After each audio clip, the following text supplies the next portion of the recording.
में काफ़ी गहमा गहमी वाला पंचायत चुनाव अब संपन्न हो चुका है।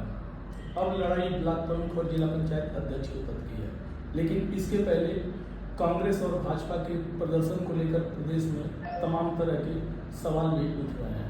मेरे साथ कांग्रेस के जिला अध्यक्ष राहुल छिनवाल जी मौजूद हैं।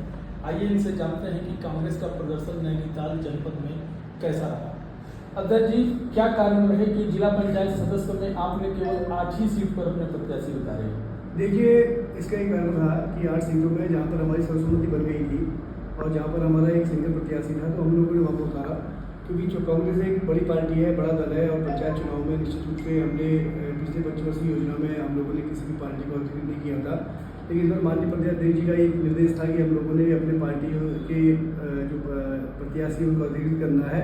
लेकिन अगर कहीं पर 2, 3, 4 प्रत्याशी हों और जो सब कांग्रेस के विचार। अच्छा, आपको ये मालूम था कि निकाय चुनाव में आपने सबसे ज़्यादा सीटें जीती थी और जिला पंचायत के चुनाव में जो माहौल चल रहा है उसमें कहीं न कहीं कांग्रेस को एक संजीवनी मिल सकती थी, तो क्या आप डर गए प्रत्याशी उतारने में? नहीं, डरे नहीं। क्योंकि देखिए, ऐसा होता है कि सभी लोग हमारे जो साथी हैं वो कितने 5 वर्षों से लगातार मेहनत कर रहे थे और सबको अधिकार होता है, क्योंकि लोकतंत्र में सबको चुनाव लड़ने का अधिकार होता है। और हमारे ऐसे साथी जो पिछले 5-5, 10-10 वर्षों से मेहनत कर रहे थे और ऐसे 3-3, 4-4 प्रत्याशी जहाँ पर हमें लगा कि एक सीट के लिए मेहनत कर रहे हैं और वो लोग अपने आप को प्रत्याशी बना करके सामने ला रहे हैं, तो वहाँ पर एक सर्वसम्मति हमने जहाँ पर बन सकती थी, हम लोगों ने सर्वसम्मति बनाई और 8 सीटों पर हमें सर्वसम्मति बनी और हम लोगों ने वहाँ पर टिकट दिए। आपने जो 2 सीटें जीती हैं, उन दोनों सीटों में जैसे रामड़ी आन सिंह हो गया, ढेला हो गया, यहाँ 4थे नंबर पर आए। ढेला में तो आपने मात्र 466 वोट प्राप्त किया।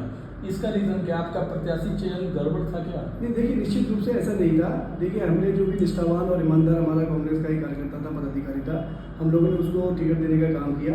हो जाता है, जनता का चुनाव है, जनता का फैसला है और जनता जो भी फैसला देती है वो सही देती है। निश्चित रूप से कहीं पर हमें लगेगा कि हाँ भाई, अभी हमारे पास सुधार की गुंजाइश है और हमें लगेगा कि जहाँ पर ऐसे कुछ हुआ है तो वहाँ पर हम लोग सुधार करेंगे।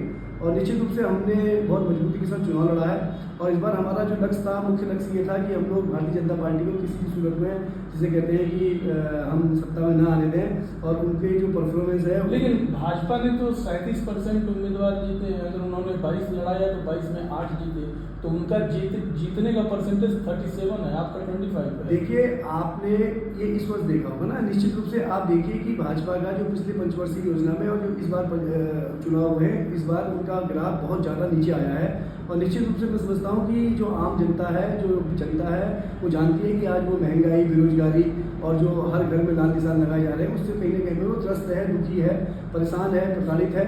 तो आज जनता ने जहाँ जहाँ पर भारतीय जनता पार्टी के अधिकृत प्रत्याशी थे, तो मुख्य रूप से उनको हराने का काम किया। ये हमारी एक मुसीबत। अच्छा, जो 6 सीटें आपने हारी हैं, क्या उसमें आपको हार के 5 कारण पता है कि वो 5 कारण क्या है जिनकी वजह से वो 5-6 सीटें आप हारे? देखिए, आप आपको बता रहे हैं, कहीं न कहीं पर कोई ना कोई ऐसी कमी हमारी रही होगी कि कहीं न कहीं पर उन सीटों को हमने लूज़ किया है। लेकिन हमें ये अच्छा लगता है कि हमने पिछले जो पंचवर्षीय हुए थे, हम लोगों ने कहीं पर भी हमने टिकट देने का काम नहीं किया था। लेकिन इस बार हमने सभी सीटों पर चुनाव लड़ाए। जैसे हमारी रामड़ी आन सिंह वाली सीट है, उस बार पिछली बार तो ऐसा हुआ था कि सत्ता का ऐसा माहौल था कि कोई भी हमारा जो प्रत्याशी था वहाँ से लड़ने को तैयार नहीं था। लेकिन इस बार हमारी प्रत्याशी ने वहाँ पर लड़ने की हिम्मत करी और निश्चित रूप से उनकी अच्छी परफॉर्मेंस दी। लेकिन ये था कि जनता जो थी वो भारतीय जनता पार्टी के प्रत्याशी को हराना चाहती थी, इसलिए जो वोट है वो एक तरफा पड़ गया। और निश्चित रूप से उसके बावजूद भी हमें वहाँ पर एक वोट मिला है और हम लोग उस वोट से कहीं न कहीं संतुष्ट हैं और हम लोग आगे और मेहनत करेंगे और निश्चित रूप से आने वाले समय में जो वहाँ की विधानसभा है, हम उसको जीतने का भी प्रयास करेंगे। क्योंकि उस विधानसभा में मैं समझता हूँ कि पिछले 10-15 वर्षों से भारतीय जनता पार्टी सत्ता में रही है, उन्हीं के विधायक रहे हैं, उन्हीं के सब कुछ रहा है, तो उसका भी एक फर्क पड़ता है।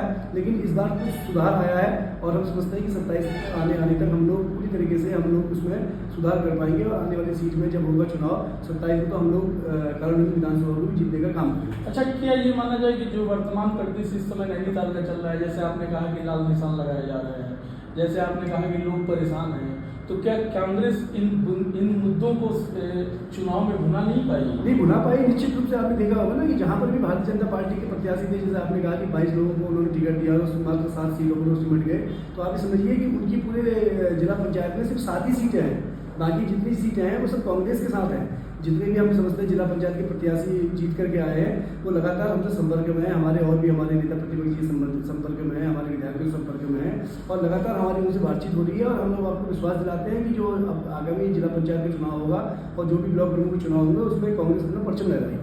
लेकिन वो 7 सीट के बाद भी जिला पंचायत अध्यक्ष को दावेदारी से पेश कर रहे हैं कि वो अध्यक्ष की कुर्सी पर कब्जा अब करें। देखिए ऐसा है ना, उनको तो अपनी सत्ता की हनक है, सत्ता की एक घमंड है, लेकिन निश्चित रूप से इस सत्ता के घमंड को इस बार जनता तोड़ने वाली है। जनता ने उनके घमंड को तोड़ा है। कहीं ना कहीं पर वो 22 सीटों में चुनाव लड़ा करके 7 सीटों में सीमित हो गए।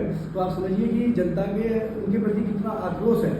और जनता का ये आक्रोश जो है, आज मैं एक बीजेपी का एक जो अधिकृत प्रत्याशी था उससे मेरी बातचीत चल रही थी, तो उसे मानना था कि वो पिछली बार निर्दलीय चुनाव लड़ा था और जीता था। तो उसने अपनी ये बहुत बड़ी गलती स्वीकार की कि यदि मैंने भारतीय जनता पार्टी का टिकट नहीं लिया होता या अधिकृत प्रत्याशी नहीं होता तो मैं जीत के आता। तो आज वो स्वयं भारतीय जनता पार्टी को कोस रहे हैं जिन्होंने भारतीय जनता पार्टी से टिकट लेकर के चुनाव लड़ने का काम किया। तो क्या जिला पंचायत में कांग्रेस अपनी दावेदारी पेश करेगी? दावेदारी पेश नहीं करेगी, जिसे कहते हैं कि जिला पंचायत में कांग्रेस अपना परचम लहराएगी और इस बार जिला पंचायत का अध्यक्ष कांग्रेस का होगा, ये हम आपसे वादा कर रहे हैं। जी धन्यवाद राहुल जी। पंचायत चुनाव को लेकर काफ़ी कुछ बातें कांग्रेस के अंदर खाने जो चल रही थी वो राहुल छिंदवाल जी ने स्पष्ट की। मैं राघवेंद्र शुक्ला, अमर उजाला, नैनीताल से।